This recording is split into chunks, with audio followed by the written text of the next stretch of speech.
Welcome to episode 15 of the Leading Complexity podcast. This is where we explore the art of leading organizations in today's complex, hyper-competitive landscape. In each episode, we will explore cutting-edge strategies with some of the foremost thinkers in leadership. Join us and discover how to make your organization thrive and lead in a constantly evolving world. My name is Tomas Björkholm, and with me I have Michael Göthe.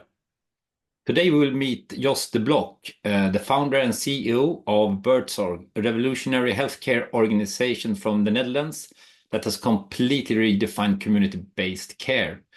Buurtzorg, which means neighborhood care, has grown from just one team in 2006 to over 15,000 nurses today, providing care to thousands of patients. So Buurtzorg became well known about 10 years ago from the book Reinventing Organization, where Buurtzorg is one of the main case studies. So let's look at the interview. Hello, Jos. We're so glad to have you in our Leading Complexity program. You are the founder and CEO of Buurtzorg, the neighborhood nursing organization in Netherlands.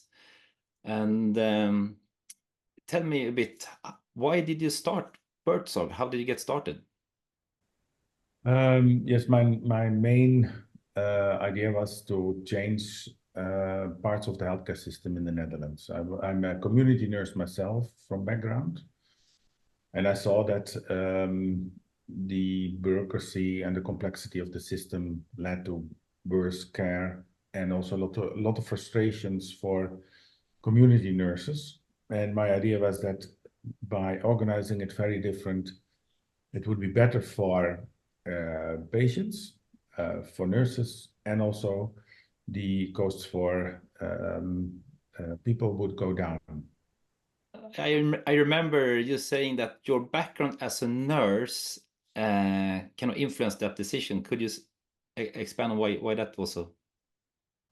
Yes, my idea is that if you're a nurse and a specific community nurse, you are dealing sometimes with quite complex problems, and you try to solve them in the best possible way. So nurses are very creative, and my idea was instead of healing patients, I had the idea that I had to heal the system. So the system was in my idea, and many systems are still very, very sick.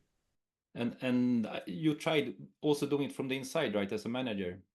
First, yeah, I've been manager for 10 years before I started with Buurtzorg. So I tried within the organizations I worked, tried to change it, but there were too many interests from other people to keep it as it was. So then I stepped out, and in 2006 I started my own organization called Buurtzorg. And I had the opportunity to visit you in 2016, and I remember I was saying that in Sweden it's difficult to get nurses to work, and also many were moving to Norway to get work. And you said there's no lack of nurses in Sweden, there's lack of organizations where they can work. Yeah, but they want to work. Yeah. Yeah. No, that's true. We in the Netherlands we started with 4 nurses, and we grew in 6-7 years to 8,000-9,000 nurses. So there was not not a lack of nurses, and still we're the only company in the Netherlands who are growing, because on a national level there is a lack of nurses, but because of the attractiveness of the way of working, they want to work with Buurtzorg. So, how many nurses are there now, more or less? In total, we have, besides the nurses, we have also care workers, and we have a mental care organization and a youth care organization. And in total, we have around 15,000 people. Oh, fantastic. Yeah, I remember when I visited you, there was this like movement where you were deciding whether to also take in social care and other care forms. And you said nurses, I know they are really responsible in caring people. You were not as sure for others, but what happened? Yeah, that was, I think, a very important moment in 2016, because it was about that 3,000 people could just lose their job. And the ministry asked me if we could take over these people. So they started to work. I remember from the 21st of April in 2016, I started to work in self-organized teams, and it became the most profitable part of the organization. Oh, So they got bankrupt in the organization they worked before. And when they came to work for us, we raised the salaries first. So we thought they were not earning enough. And still, all those years been a very good and stable part of the organization. And you see that everybody on a certain education level can work in self-organized teams. So that's what we proved with this part. And there are now in total working almost 5,000 people. Oh, fantastic! And you took all over the workers and not the managers, right? Only the workers, yeah. So what kind of have you learned about human potential and self-organizing in this journey since 2006? Yeah, as long as people can oversee what's expected from them, and they can organize it themselves, they can take responsibility for what they're doing. Things work out very, very well year after year. So avoid complexity. Be careful with all kind of policy plans, strategic plans. Just listen, be sensitive for what's happening in this primary process with these workers or the nursing teams. And you grow and you see new things happening, and then you find out what to do with it. But one of the most important things is avoid complexity. If it's there, try to reduce it, and focus on continuity. Focus on what's going well. So we have this age of change and innovation and all these things. And I think we should be a bit careful and look very well in what's going well. And don't change what's going well. Yeah, fantastic. That's a great story. Why do you think it's still the traditional hierarchical way of organizing is kind of the default, the norm still? I think all over the world we see that the dominant thinking and dominant paradigm is that management and management theories are the best for organizing in an efficient way. And I never believe that. But the MBAs, universities, new public management, it's everywhere. And the people who are in all kind of the top positions, CEOs and so on, most of them, they have these educations. So, and they are in these circles, and they only meet people who have the same education. And they recruit each other, etc. So it's a very long, slow process. People are still educated in this traditional way. But I must say I'm very hopeful, because I see around me more and more people who see that this is not sustainable for the future. You have to change patterns, otherwise organizations won't survive, is my expectation. And also it's bad for society. There's too much stress in society based on the way we put pressure on people. Well, we're so happy to have you in the program. I'm so curious myself to learn even more about this at the 14th of November. And I'm sure it will be a great session for everyone. So thanks so much, Jos, and looking forward to your session then. Thank you, Michael. Thank you. Wow, I really think the stories from Jos de Blok and about Buurtzorg is really interesting. And yeah, and it's normal. I guess we need to explain some parts of it. So let's get started with that. First thing I would like to hear your explanation about is the word self-organizing team. It's a well-used word. I hear it a lot of different places, but I think it could be good to have a really understanding of what it means. Yeah, so we hear it a lot nowadays, but actually self-organization is something natural. It has always existed, always happened. it's how we get to work basically every day. It's how we organize our lives. It's how we eat lunch and shop on our way home and live. So the thing is that if we can harness that power, leverage that in organizations that's already there, and help people to use the power of self-organization in the direction of the organization, then it's much more effective than being coerced to kind of or told what to do. So at Buurtzorg, basically they are nurses. Nurses are really responsible persons used to taking care of other people's lives. Why shouldn't they be able to kind of self-organize also at work? That's what's kind of the Jos had in mind when he started Buurtzorg. Yeah, and I think Buurtzorg is really a good example of how empowering workers can lead to both financial success and actually, in this case, better care. So next thing, Jos is talking about avoiding complexity. What is your thinking around that? Yeah, it seems to be a recurring theme on our podcasts. I think basically the last couple of sessions, everyone had kind of brought up the importance of reducing complexity, releasing complexity, or simplifying. That's kind of different takes on the same thing. So I think that is a key. When things are complex, the task itself is complex to understand user needs, the different business environments. So we have then to make the organizations easy and avoiding adding complexity to that. Yes, absolutely. This is a recurring theme here in the podcast. And as you say, in complexity, it's very important for organizations to become smooth so they have room for agility, flexibility.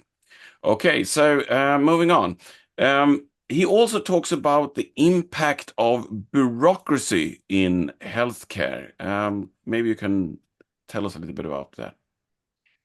Yeah, so I think Jos got inspired to start Buurtzorg when he saw that all this bureaucratic or management thinking was coming into healthcare. I know he's been talking about how you started to measure the nurses for efficiency, like the time to get from one person to the next. And I remember him talking about that, like the camel that broke the straw that broke the camel's back was when they were asked to actually kind of provide more products or earn money on the patients rather than just taking care of them. Yeah, and this reminds me about the post from Gary Hamel that we interviewed a couple of episodes ago. He was posted on LinkedIn like 2 years ago.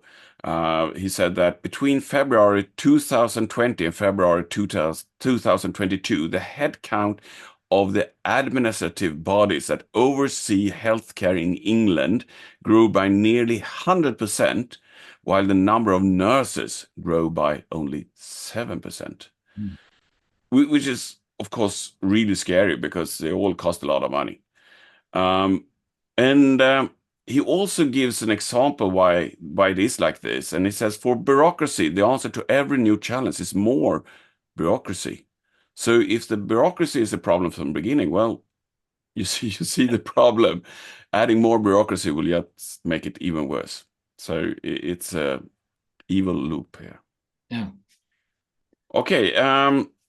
Another thing, Jos is also mentioning new public management. What is it? Yes, so my understanding of it is that a new public management is when you bring in what we think of traditional management into the public domain. And I think it became popular in the 80s and 90s to kind of, the good intentions to increase effectiveness and efficiency in public sector.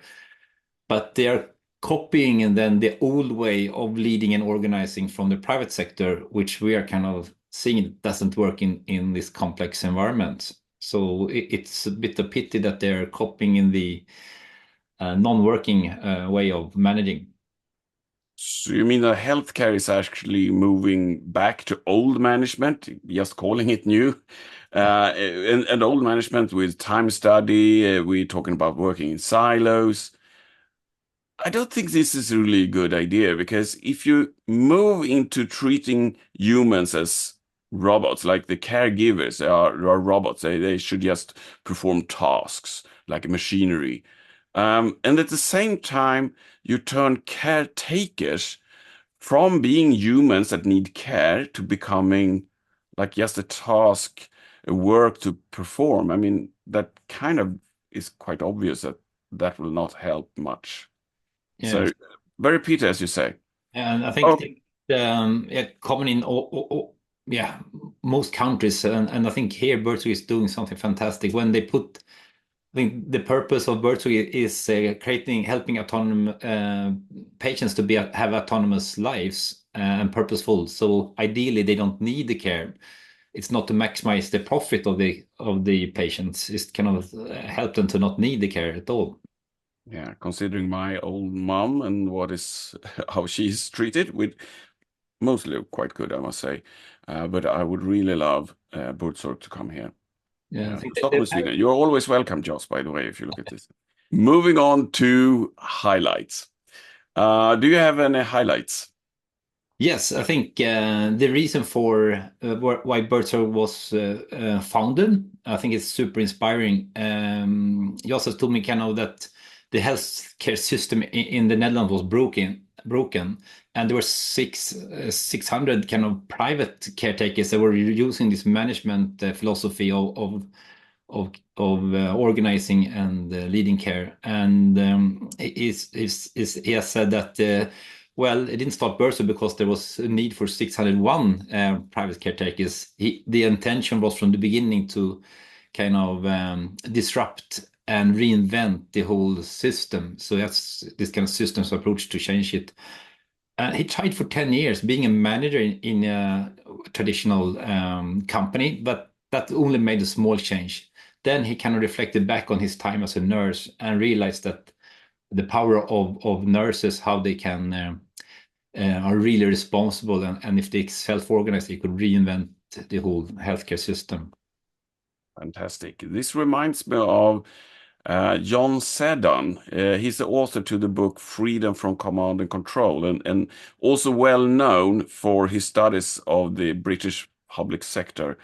And he says that if you are focusing on cost, the only thing you can be sure of is that it will go up. And I think healthcare is an example of that. They try to make it cheaper, but the only thing that happens is it becomes more expensive.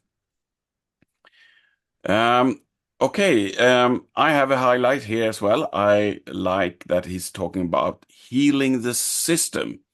And I think this is a really interesting metaphor, since we're talking about care, taking care of things. So saying that we don't just need to heal the patients, we also need to heal the system. And that is to move the thinking of saying it's not the people that are the problem, it's the system that are the problem. And the system makes people do things maybe not in the absolutely best way. And I think that is important to highlight. We need to care about the system. And what Jos is advocating and showing is that if you just fix the system and the way care is delivered, you can lead to better patient outcome, happier staff, but also lower costs. Yeah, and I think that goes also into the name of Buurtzorg, which means actually neighborhood care. And they take a holistic approach. So when there's a new patient, they involve the neighbors, for example, that we are working here with this patient. If you see something or know something or can help with something, just let us know. They involve the family of the patient so that they are also participating in the care. And they have then this team-based approach where there's only a few nurses that can interact. I think maximum 2 nurses can interact with each patient so that they build this very personal relationship. Yeah, a good example of seeing the system, everything around, processes, organizations, people around the patients, etc., etc. They're all part of this system. And if you can work with the system, you will probably end up in much better shape. Okay, do you have any highlights? Yeah, I think also the growth and success. I mean, they have done such a huge growth. So starting from 4 nurses, today they are 15,000, including then not only nurses but also social care workers. And I visited the Buurtzorg in Jos about 5 years ago, and then they were 10,000 nurses, and they had just got the offer of taking over also social care, a social care company that had gone bankrupt. And I remember it was a big decision because it had worked so well with nurses. But the thinking was that nurses are really responsible persons used to taking care of other people's lives. But what about social care workers? Are they as responsible? So this was a big question. And eventually, yeah, I remember Jos said that he could not say yes because there were so many that would be affected, both the people needing the service, but also the employment of all these thousands of social care workers. So he took over 3,000 social care workers without any of the managers. And now that I asked him how it went, he said this was a big success and it's actually now the most profitable part of Buurtzorg. Wow. Impressive. So, moving on to my final highlight, and I would say that is maybe what I think is most important, and that is what he's talking about, the traditional hierarchical management versus Buurtzorg's approach. And this is really what leading complexity is about. The reason why we have this podcast, the reason why we have the program, it is to show on the good examples of how you can lead in a complex, highly competitive world. And this is kind of also frustration about how many companies, big companies, important companies that are still operating according to the old model. And the old model where we are hindering innovation from happening, where we are making people disengaged. And of course, as a result of that, we are getting less profitability. Yeah, I think we take the traditional organizational structure for granted. We don't question it, but it's an invention that is more than 100 years old. And we have reinvented everything else, but not really management. And now it's so interesting to see that there are many more ways of organizing that is becoming more popular and that actually works. So Buurtzorg is one fantastic example of these 15,000 people organized in about 1,000 self-managed teams, supported by only 50 people in the back office and 22 coaches. And yeah, they have no HR department, for example, and very, very lean. So I think we have other examples in the podcast as well. We've mentioned Hire, for example, which are, I think, 80,000 people in micro enterprises. So yeah, this is what our podcast is all about, is how to lead in a complex environment. Yeah, and more examples are to come. Yeah. Promise that. Okay, but let's wrap up for today. We're curious about your reflections on this podcast today, and please share it in the comments. And if you want to learn more about Buurtzorg, how they have reinvented social care and home care and avoiding bureaucracy, you can join us and interact with Jos de Blok in his masterclass, Humanity over Bureaucracy, and that is on November 14th in our Leading Complexity program. So go to leadingcomplexity.com and get your tickets. Thanks for today. See you next week. Thank you.